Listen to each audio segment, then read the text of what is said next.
Maria sat quietly inside the black car as it rolled through the long driveway of the Wright family estate. The path was lined with tall trees, their branches touching above her head like an archway leading to another world.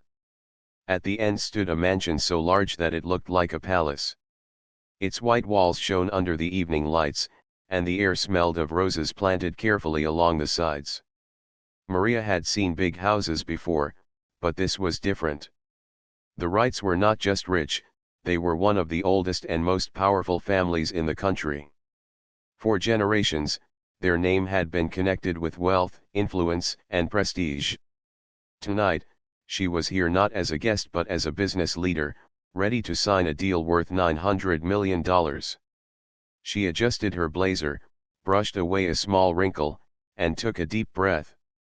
Maria had built her company from nothing, just an idea, a laptop, and long nights at a small kitchen table. Now, years later, she stood at the door of one of the most powerful families in the business world. The car door opened, and she stepped out.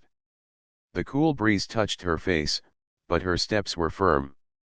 A servant in a black suit greeted her politely and guided her up the marble steps. Each step echoed, reminding her of how far she had come. She walked into the grand hall, and the sight almost made her pause. The hall was filled with golden chandeliers, tall glass windows, and expensive art on every wall. A long table stood in the center, covered with silver cutlery and crystal glasses. Around it, members of the Wright family were already seated, their laughter filling the room. The moment Maria entered, the noise lowered, and several pairs of eyes turned toward her. For a second, silence filled the space. She could almost hear the ticking of the large clock on the wall. Maria held her head high, her calm smile never fading. "Good evening," she said warmly, her voice steady. The Wrights responded with polite words, but their expressions told more than their voices. Some smiled too briefly, others looked at her as though they were trying to measure her worth without even hearing her speak. Mr. Richard Wright, the head of the family, stood up to greet her. He was tall, with silver hair neatly brushed back. "Welcome, Miss Maria," he said. His tone was formal, yet distant. "We are pleased to have you here tonight." Maria nodded respectfully. "Thank you for inviting me. It's an honor to be here." She was led to her seat at the long table. On her right sat Mrs. Wright, an elegant woman in pearls, and on her left sat one of the younger members of the family, a man in his early 30s. They exchanged small smiles, but Maria felt the unspoken tension in the room. Dinner began. Silver lids were lifted from dishes, releasing the aroma of fine cuisine. Servants moved quietly, refilling glasses and serving plates. Around her, the Wrights spoke about their travels, their hobbies, their art collections. Maria listened politely, waiting for the right moment to discuss the purpose of her visit. Inside, however, her thoughts moved elsewhere. She remembered the small apartment where she once lived, where she and her younger brother shared a single desk for their studies. She remembered the nights she stayed awake, building her company's first business plan, fueled only by hope and determination. Those memories gave her strength now, reminding her that she had earned her place at this table. At last, Richard turned toward her. "So, Miss Maria," he began, his fork resting on the plate, "tell us more about your company. We have heard of your success, but we'd like to hear it from you directly." Maria smiled and began to explain. She spoke of her company's growth, its innovative approach, and its vision for the future. She explained how her team believed in creating opportunities not just for profit, but also for communities. Her voice was clear, confident, and passionate. Some younger members of the family leaned forward, listening with interest.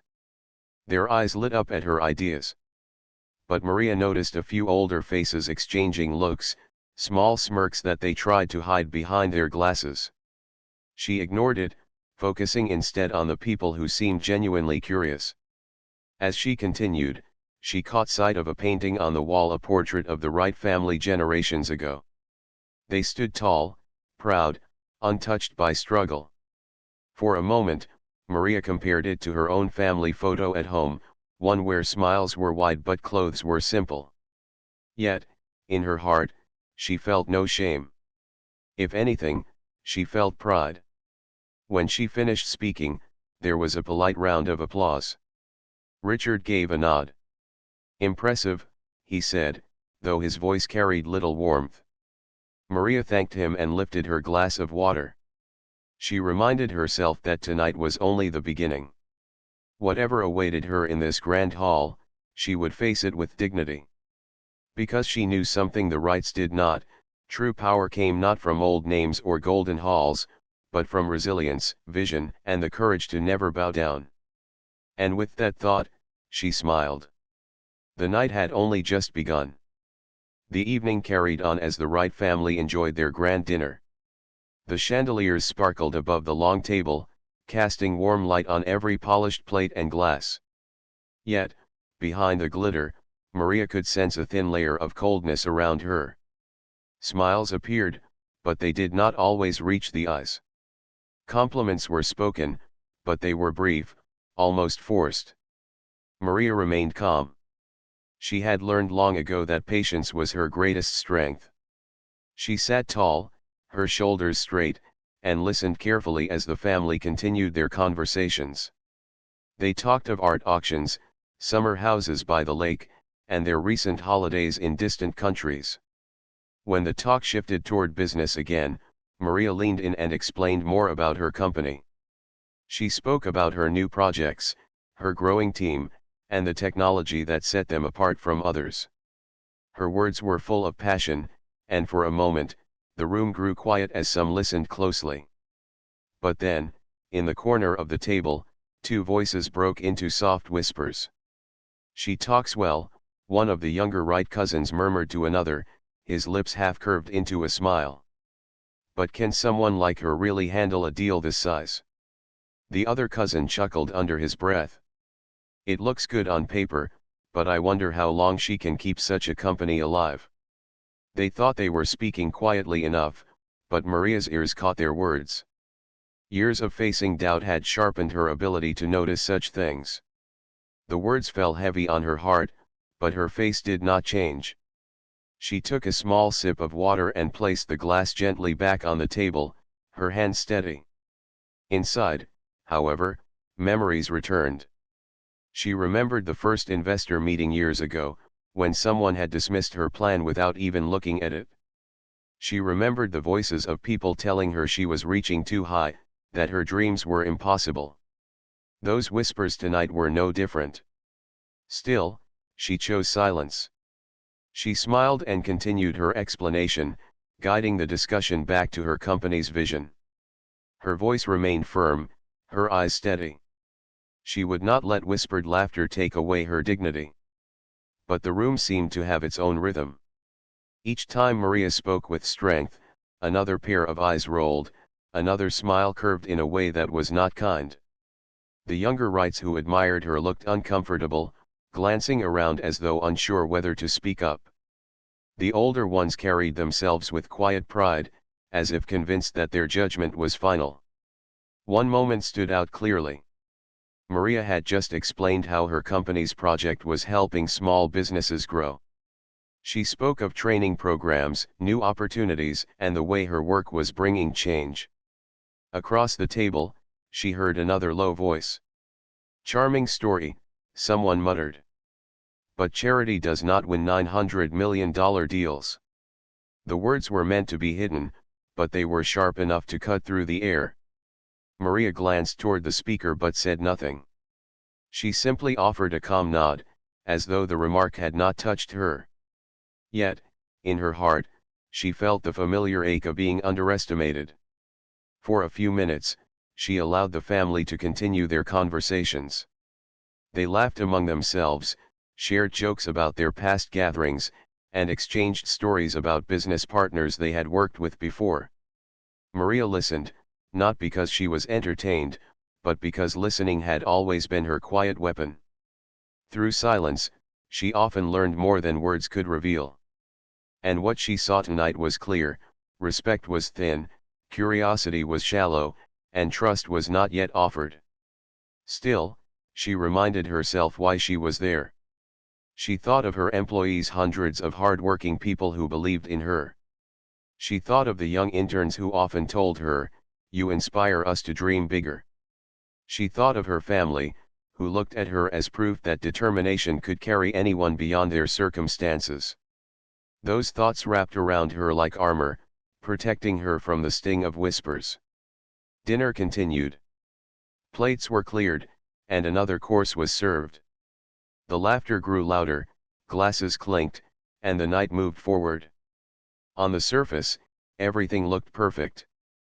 But Maria knew what she had heard, and she carried it silently. What none of the Wrights knew was that silence did not mean weakness.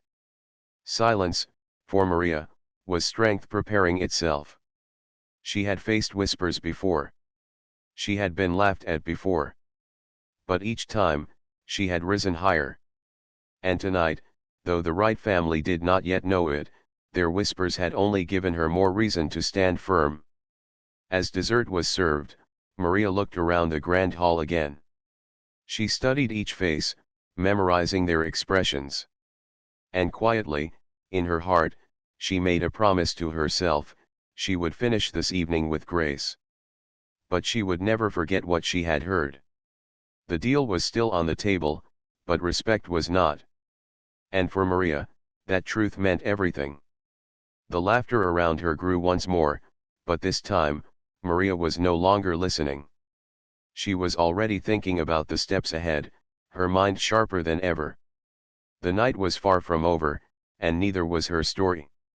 The grand dining hall glowed under the chandeliers, but Maria felt the hidden shadows of pride and doubt surrounding her.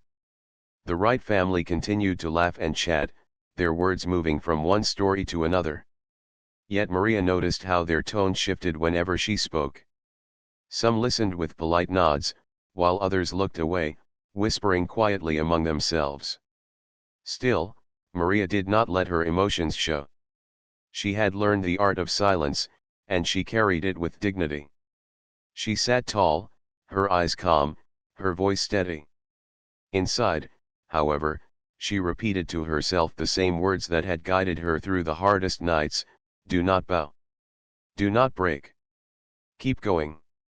After the main course, Richard Wright cleared his throat and tapped his glass gently with his spoon. The room grew quiet. His presence commanded attention, and every pair of eyes turned toward him. "Maria," he said, his voice deep and measured, "your company has shown remarkable growth. We admire ambition, and we admire courage. But courage and ambition are only the beginning. Tell us what makes you certain you can handle a partnership of this size." All eyes shifted to her. The question was simple, but the tone carried weight. Maria knew it was not just about business numbers, it was about her. She took a small breath, placed her hands gently on the table, and spoke.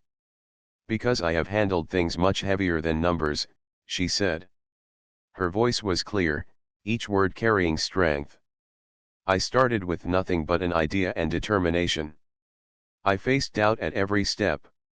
Yet every challenge pushed me to build stronger systems, a stronger team, and a stronger vision.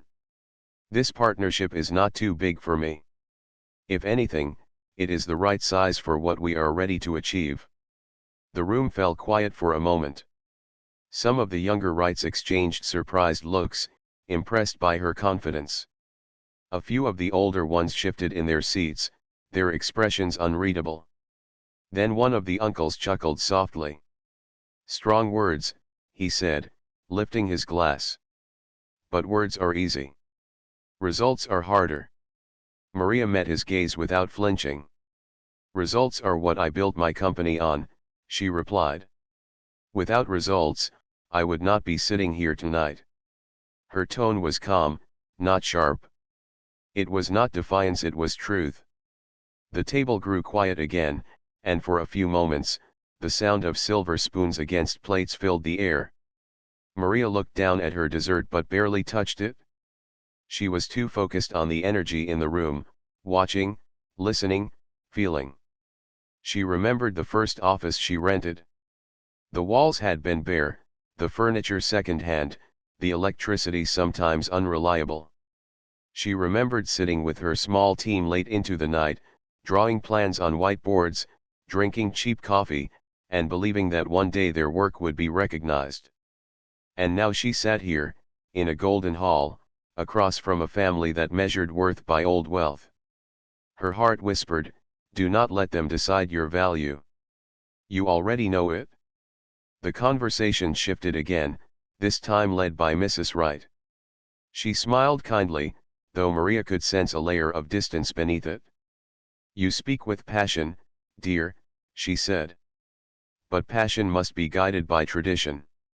The Wright family has always valued discipline, order, and legacy.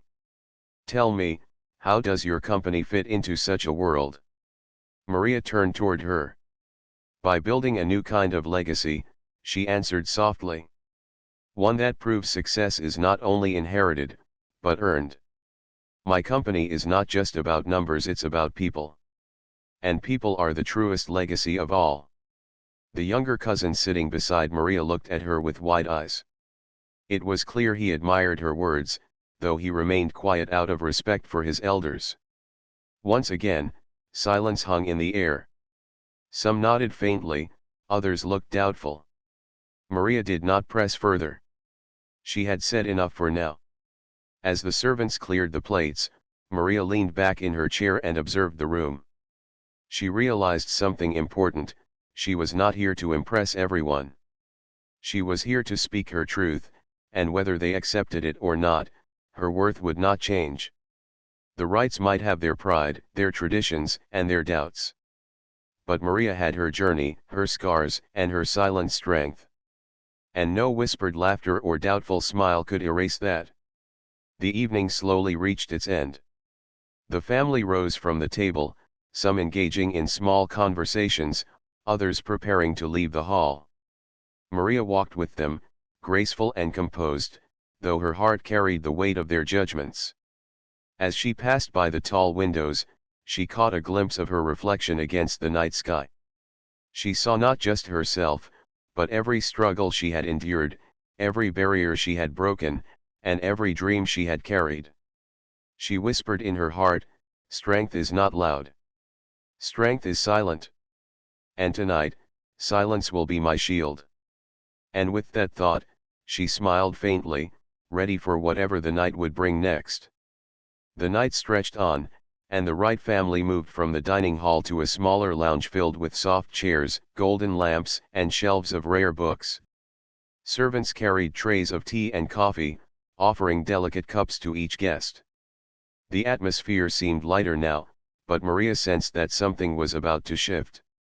She sat near the fireplace, her hands resting gently on her lap, her posture calm. The family gathered around in groups, talking in low voices, some sipping tea, others enjoying the comfort of the large chairs. Maria stayed composed, answering questions politely whenever she was asked. But the whispers had not stopped. She noticed how a few cousins still leaned close to one another, smiling faintly, speaking just low enough to avoid being heard clearly. The tone of their voices carried more amusement than respect. Maria remained silent, but her eyes caught every glance, every half-hidden laugh. At last, one of the elder uncles spoke openly. He leaned back in his chair, his voice carrying across the room. "Maria," he said, "you must be feeling proud tonight. Not many people from your background reach a place like this." The room grew still for a moment. Some of the younger family members shifted uncomfortably, sensing the sharpness behind the words. But the older ones watched Maria with quiet interest, curious to see how she would respond. Maria's heart tightened, but her face did not change. She smiled softly. "I am proud," she said gently. "But not for myself alone. I am proud because my journey shows others that they can also climb higher, no matter where they begin." The uncle gave a short laugh, raising his cup. "A noble answer," he said. "Still, luck plays its part, doesn't it? Perhaps fortune smiled on you at the right time. Maria did not flinch. Her voice remained calm. Luck may open a door, she replied. But only hard work keeps it open. Some of the younger cousins lowered their heads to hide their smiles, clearly impressed. Yet a few older faces looked less pleased. The conversation moved on, but the tone had shifted. Jokes began to appear, light in sound but heavy in meaning. One cousin leaned back and said with a grin, "Imagine the headlines, right family partners with newcomer CEO. Sounds unusual, doesn't it?" Another cousin added quickly, "Yes, unusual indeed. Our family name has always been linked with tradition. This partnership might surprise many." The group laughed quietly, but their laughter was not kind. Maria sat still, her fingers touching lightly against her cup. The sound of their laughter echoed in her ears, but she did not allow it to enter her heart. She reminded herself that their mockery was not a reflection of her worth but of their own fear. She looked around the room, her eyes resting on the younger cousin who had sat beside her at dinner. He looked troubled, as if he wanted to speak but dared not. Their eyes met briefly, and Maria offered him a gentle smile. It was enough to remind her that even here, not all hearts were closed. Another voice broke through the laughter. It was Mrs. Wright. She leaned forward with a faint smile, her pearls shining under the lamp. "Tell us, Maria," she said, "do you not feel out of place here? Our family has been part of this world for generations. For someone who has only recently stepped into such circles, it must feel overwhelming." The room grew quiet again, waiting for Maria's reply. She held her cup carefully, then set it down on the small table beside her. Her voice was soft but firm. "I do not feel out of place," she said. "Because I know who I am. My value is not measured by where I sit, but by what I bring to the table. And I bring vision, dedication, and results. Those are qualities that belong anywhere." For a moment, silence followed her words. The fire crackled softly in the fireplace, filling the space between her and the family. Some looked at her with raised eyebrows, others with narrowed eyes. But Maria did not break her calm. She had spoken her truth, and that was enough.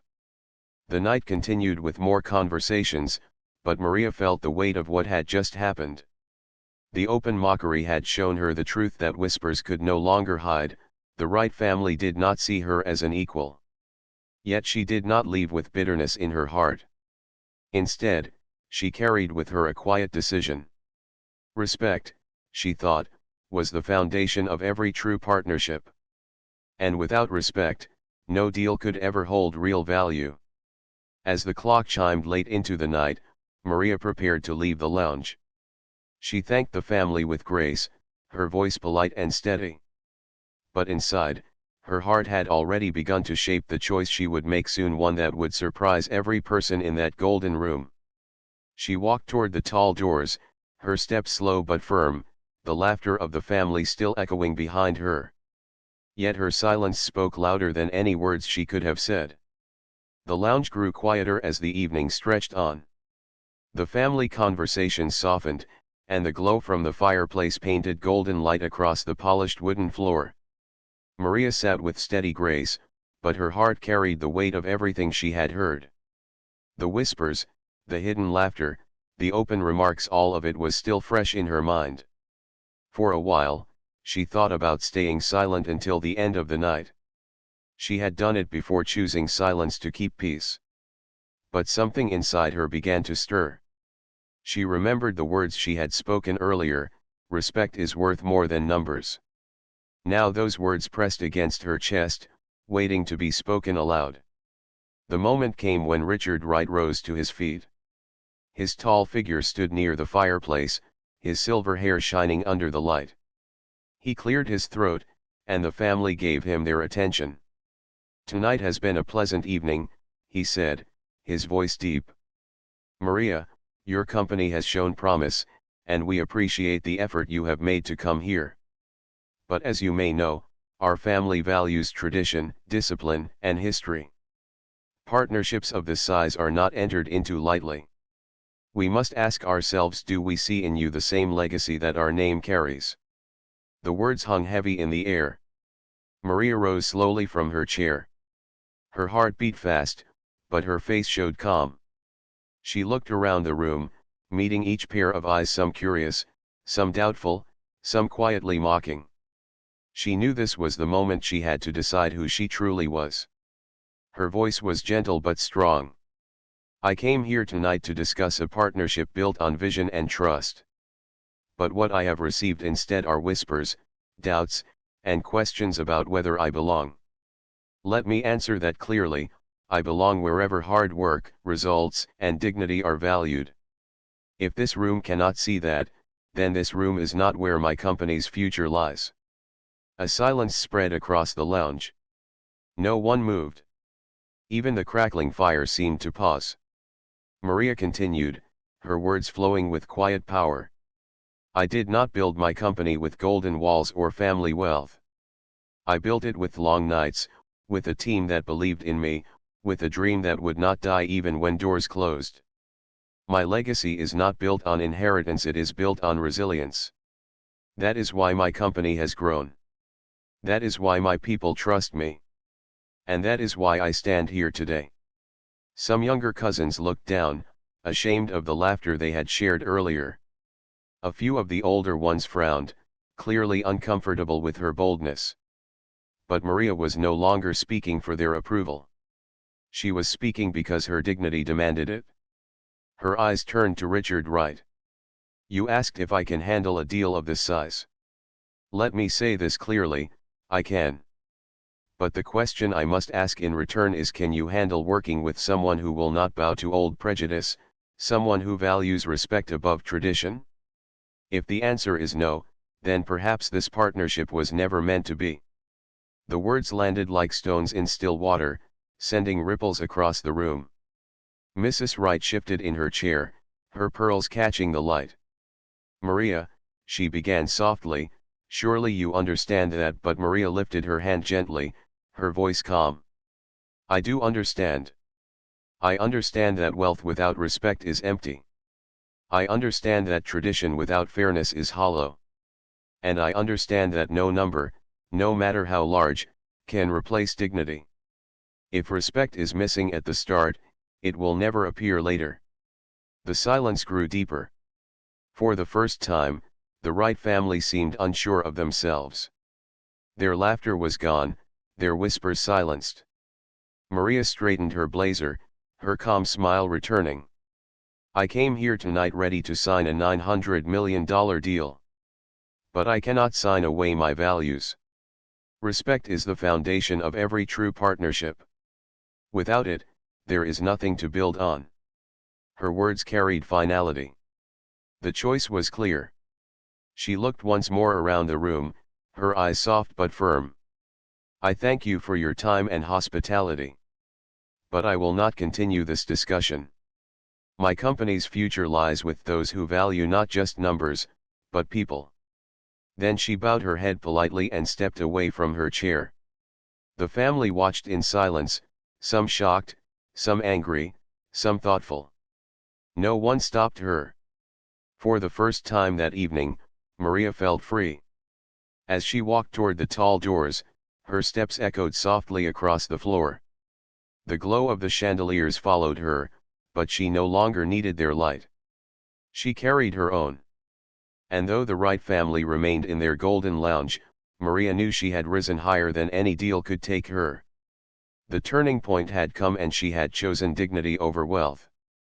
The lounge was still as Maria's footsteps echoed toward the tall doors. The Wright family, who only moments ago had filled the room with laughter, sat frozen in silence. The golden chandeliers above still sparkled, but the warmth of their light no longer matched the coldness in the air. Richard Wright's hand tightened around his glass.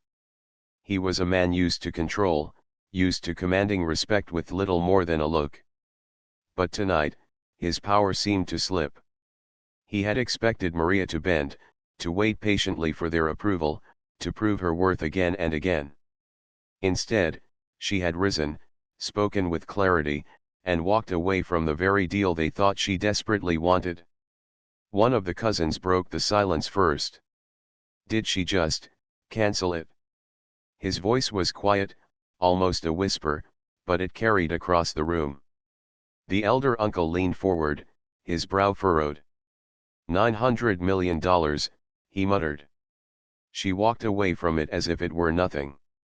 Mrs. Wright pressed her pearls gently, her face pale with surprise. She had expected Maria to defend herself, perhaps even to argue, but not to leave the entire partnership behind. Surely she will reconsider, she said softly, as if trying to convince herself. No one would throw away such an opportunity. But the younger cousin, the one who had admired Maria silently throughout the evening, shook his head. She meant every word, he said. His tone carried both respect and regret. She values dignity more than wealth. I think she decided before she stood up that she would rather lose the deal than lose her self-respect.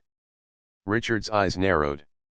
Then she is a fool, he said sharply. But even as the words left his lips, there was no strength behind them. Deep inside, he knew Maria was no fool. She had displayed a courage none of them expected. Another cousin leaned back in his chair, trying to mask his unease with laughter. Can you believe it? People would fight for the chance to sign a contract with this family. And she simply walked out. But the laughter sounded hollow, lacking the confidence it once carried. For the first time, the Wright family felt the sting of rejection. Outside the lounge, Maria's steps carried her through the long corridor of the estate. The golden walls and expensive art no longer weighed on her. Each step felt lighter, as though she were walking out of a cage she never truly belonged in. She could still hear faint murmurs behind her, voices of disbelief, but they no longer touched her. Inside the lounge, the family began to argue softly among themselves. Some believed Maria would call back the next day, desperate to save the partnership. Others warned that she might already have another deal waiting. The younger cousin spoke again, his voice steady. You don't understand, he said. She doesn't need us. Her company is strong, and her vision is stronger. If we do not value her, someone else will. For a moment, no one responded. The truth in his words was hard to deny. Richard finally sat down, his expression unreadable. He stared at the fire, his mind racing. He had never expected to lose control of a meeting in his own home. He had never expected a guest to leave on her own terms. And yet, here he was, watching $900 million slip away because his family had chosen pride over respect. Meanwhile, Maria stepped outside into the cool night air. The stars shone above, clear and bright, as if guiding her path. She paused for a moment, breathing deeply. A wave of calm washed over her. She had made her choice, and it was the right one. Her driver opened the car door, and Maria slid inside with grace. As the car began to move down the long driveway, she looked back once at the glowing mansion. It stood tall, rich, and proud, but it no longer held any power over her. Inside, the Wright family remained shaken. Their whispers, once filled with mockery, had turned into questions of doubt.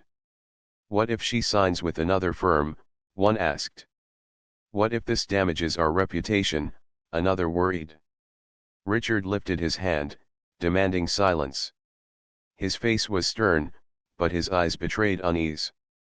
If she wishes to walk away, let her, he said. The Wright family has survived without her, and we will survive still. But in his heart, even Richard felt the quiet weight of loss. For the first time in many years, the Wrights had not been the ones to decide. Someone else had made the final choice, and that choice had left them powerless. And as Maria's car disappeared into the night, the echo of her words lingered in the golden hall, respect is worth more than numbers. The family sat in silence, the shock of the evening pressing down on them. They had lost the deal, but more than that, they had lost something far greater: the chance to be part of a legacy built on courage, vision, and dignity. The city lights sparkled outside Maria's office window as she stood quietly, looking at the skyline. The night was calm, but her heart carried the memory of what had happened at the Wright estate. Their whispers, their mockery, their shock when she walked away, all of it replayed in her mind. Yet instead of pain, she felt peace. She had chosen dignity. She had chosen herself. Her assistant, Daniel, knocked softly on the door and stepped in. His face was bright with excitement. "Maria," he said, "the news is everywhere. Reporters are already talking about how you walked away from the Wright family deal. Some say you were bold, others call it risky, but everyone is watching you now." Maria smiled gently. "Let them watch," she said. "I did not build this company to beg for respect. I built it to prove that vision and resilience are stronger than old traditions." Daniel nodded eagerly. "There's more. We received a call this morning from Globaltech. Their board wants to meet with you tomorrow. They've been following your progress for months, and after hearing what happened last night, they're eager to partner with us. Their proposal is even larger than the Wrights, and they say they value your leadership above all." Maria's eyes softened. She felt a quiet wave of gratitude. "Globaltech," she whispered. She had admired their work for years, and now they were the ones reaching out to her. She turned back to the window, her reflection staring back at her. For a long moment, she thought about how far she had come. The small apartment, the second-hand furniture, the nights of endless work, all of it had brought her here. She was no longer the young woman fighting to prove herself. She was a leader whose strength had spoken louder than wealth. The next day, Maria walked into Globaltech's headquarters. The atmosphere was completely different from the Wright estate. The board members greeted her with genuine smiles, their eyes filled with curiosity and respect. They listened closely as she presented her ideas, asked thoughtful questions, and admired her clarity. One of the board members leaned forward and said, "Maria, we don't just want your company. We want your vision. We believe in the future you are building, and we want to build it with you." For the first time in many days, Maria felt her heart grow light. This was what partnership was meant to be: not mockery, not whispers, but mutual respect and belief in one another. The deal was signed by the end of the week. It was valued at more than the Wright partnership had ever offered. The papers called it a groundbreaking move, and headlines praised Maria for her courage. "CEO walks away from Wright family, finds bigger future with Globaltech." The Wright family read those headlines in silence. Richard sat in his office, the paper spread across his desk. He said nothing, but the truth was clear: they had lost not only a deal but also the chance to stand beside one of the most promising leaders of their time. Their pride had blinded them, and their whispers had cost them dearly. Meanwhile, Maria returned to her office, where her team gathered to celebrate. Laughter and joy filled the room as employees clapped, hugged, and cheered. Many of them had been with her since the beginning, and tears of pride shone in their eyes. "You inspire us, Maria," one of the younger team members said. "You showed the world that dignity matters more than money. We are proud to work with you." Maria's eyes grew warm. She raised her glass of sparkling water and spoke softly, her voice filled with emotion. "We built this together. Every late night, every challenge, every small victory, it all brought us here. Remember this moment: we do not measure success by numbers alone. We measure it by the respect we earn, the people we lift, and the future we create together." Cheers filled the room. The celebration went on late into the night, but Maria stayed calm, her heart steady. She knew this was only the beginning of a new chapter. Later, as she returned home, she stood once more at her window, looking at the stars above the city. Her journey had been long and often lonely, but tonight, she felt surrounded by light. She whispered to herself, "True victory is not in wealth. True victory is in dignity. And with that, Maria closed her eyes for a moment, breathing deeply, ready for the many tomorrows ahead. She had lost nothing. In fact, she had gained everything: respect, a stronger future, and the unshakable knowledge that no laughter, no whisper, no doubt could ever take away her worth. The Wright family might have had their golden halls, but Maria had something far greater: the power to rise above, to inspire, and to lead with honor. And that, she knew, was worth more than any number in the world.